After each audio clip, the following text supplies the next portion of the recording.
গুরু সে হয় যে বিদ্যাকে দান করে থাকে, বিদ্যার ব্যবসা করে না।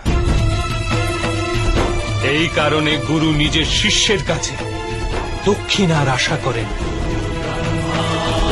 মূল্যের নয়।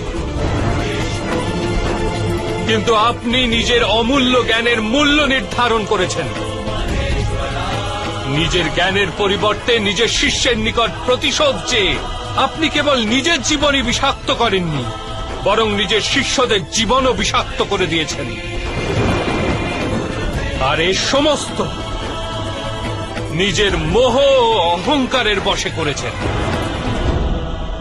আপনি গুরু নন দ্রোণাচার্য।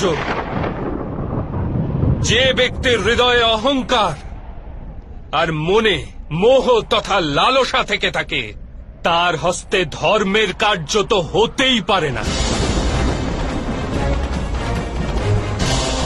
এই কারণে মহর্ষি ভরদ্বাজ পুত্র যেরূপে প্লাবনে নিমজ্জিত ব্যক্তি কোন বৃক্ষকে আঁকড়ে নিজেকে রক্ষা করে,